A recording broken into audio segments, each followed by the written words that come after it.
오늘도 한 남자가 부처님 앞에 앉았습니다. 눈은 붉고 마음은 무너져 있었습니다. 그는 조용히 입을 열었습니다. 부처님, 가정이 너무 힘듭니다. 배우자와는 자주 싸우고 자식은 제 말을 듣지 않습니다. 정말 좋은 부모가 되고 싶고 가정을 지키고 싶지만 마음처럼 되지 않습니다. 그의 말을 들은 부처님은 미소를 머금고 말씀하셨습니다. 그대는 탐진치에 대해 알고 있는가? 남자는 고개를 갸웃합니다. 탐진치요 들어는 봤습니다. 탐욕, 성냄, 어리석음이라 하던가요? 부처님은 조용히 고개를 끄덕이십니다. 그렇다. 그 세 가지는 마음을 어지럽히고 삶을 병들게 하는 독이다. 그리고 그 독은 가장 먼저 집안에 퍼진다. 탐욕은 더 가지려는 마음이다.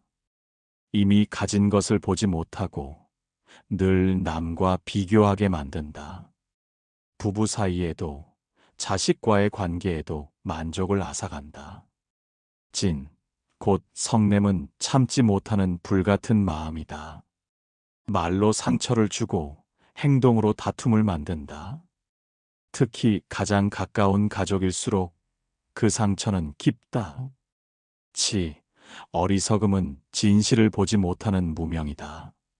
내가 만든 원인을 외부에서 찾고 인연의 흐름을 거스른다. 부처님은 나무 아래 그늘진 땅을 가리키며 말씀하십니다. 탐진치는 잡초와 같다. 가만히 두면 마음이라는 밭 전체를 덮어버린다. 그리고 그 밭에서는 평화라는 꽃은 피지 않는다.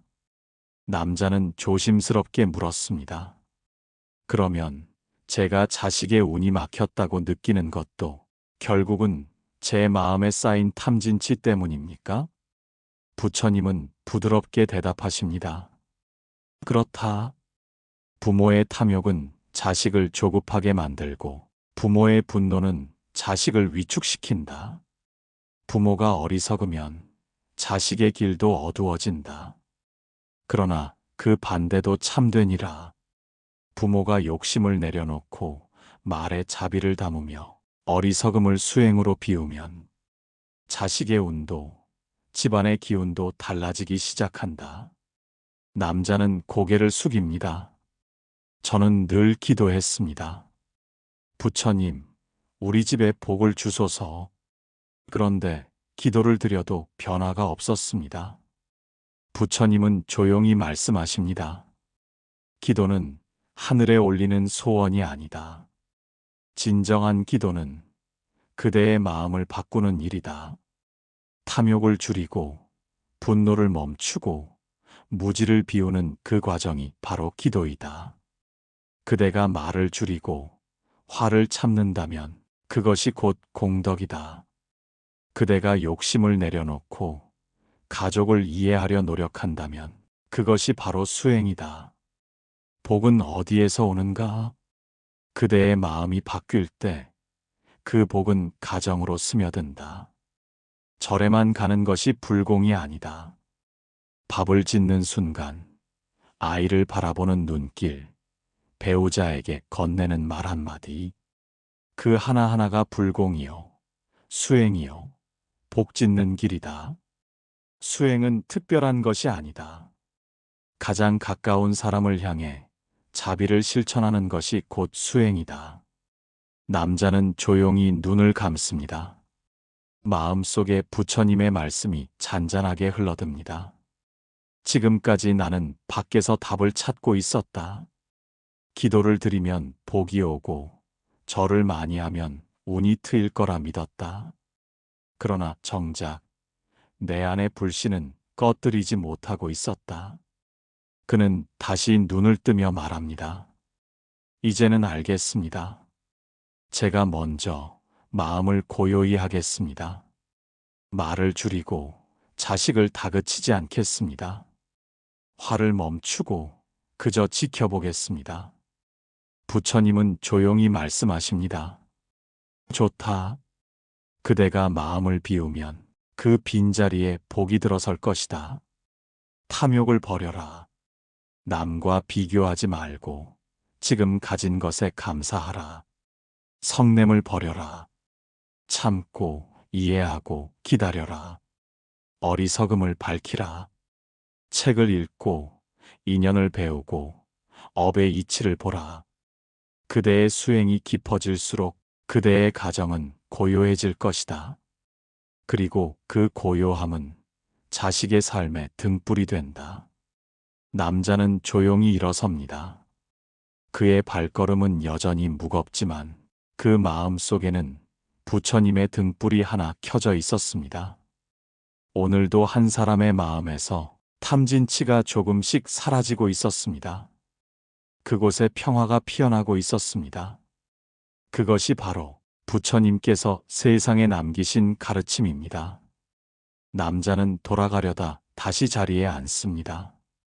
부처님, 제가 먼저 변해야 한다는 것은 알겠습니다. 하지만 가끔은 억울한 마음도 듭니다. 왜 항상 제가 먼저 참아야 하는지, 왜 제가 먼저 낮춰야 하는지 모르겠습니다. 그 말에 부처님은 조용히 연못을 가리킵니다. 잔잔한 수면 위로 햇살이 부드럽게 비칩니다. 그대여, 연못의 물이 흙탕물일 때는 들여다보아도 바닥이 보이지 않느니라. 그러나 가만히 두면 흙은 가라앉고 그때 비로소 진짜 모습이 드러난다.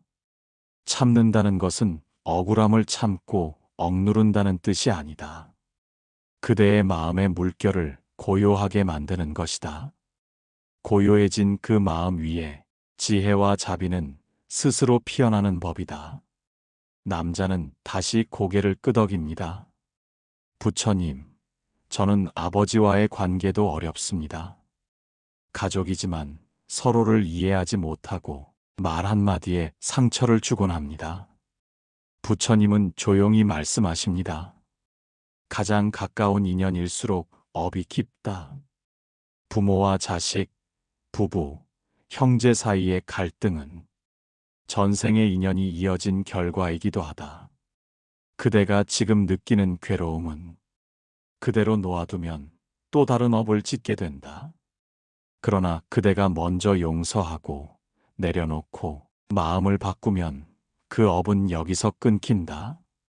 가장 큰 공덕은 업을 끊는 용기에서 비롯된다. 남자는 눈을 감고 오래도록 침묵합니다. 그 침묵 속에서 무언가 흘러내리고 있었습니다. 부처님, 제 자식에게 더 이상 제 그림자를 물려주고 싶지 않습니다. 화를 내고 후회하는 나를 아이도 그대로 따라하고 있습니다. 부처님은 미소 지으며 말씀하십니다. 아이들은 부모의 말보다 부모의 삶을 따라 배운다.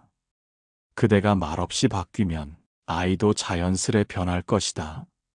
그리고 기억하라. 가르침은 말이 아니라 마음의 진동이다.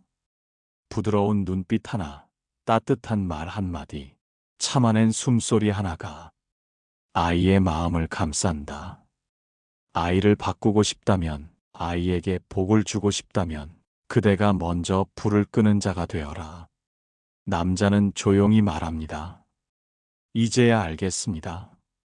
제가 만든 불씨가 가정을 태우고 있었던 것입니다. 제가 스스로 그 불을 끄지 않는다면 어떤 기도도 어떤 공덕도 우리 가정에 평화를 가져오지 못할 것입니다. 부처님은 조용히 고개를 끄덕이십니다. 그대가 오늘 부른 숨 한 번, 삼킨 말 한 줄, 양보한 마음 하나하나가 복을 짓는 밑거름이 되느니라. 그리고 언젠가 그대가 돌아보았을 때 그 작은 실천이 가정을 지키고 자식의 삶을 지키고 그대 자신의 복을 이루는 길이었음을 알게 될 것이다. 탐욕을 이긴 마음은 가정을 따뜻하게 하고 분노를 다스린 자는 자식의 본보기가 되며 무지를 밝힌 자는 가문의 길을 트게 한다. 남자는 두 손을 모읍니다. 부처님 앞에서 말없이 깊은 절을 올립니다. 그 마음 속엔 아직도 불완전한 마음, 채 닦이지 못한 감정들이 남아있지만 그것을 마주하고 돌아보는 순간부터 그의 수행은 시작된 것이었습니다. 오늘 한 사람의 마음에 고요한 바람이 붑니다. 그 바람은 곧 가족의 마음으로 퍼져나갑니다. 그 바람이 지나는 자리에 다툼은 잠들고 평화는 깨어납니다. 그리고 그 바람은 이 세상을 밝히는 또 하나의 등불이 됩니다. 오늘도 당신이 가는 길마다 평안이 함께하길 바랍니다.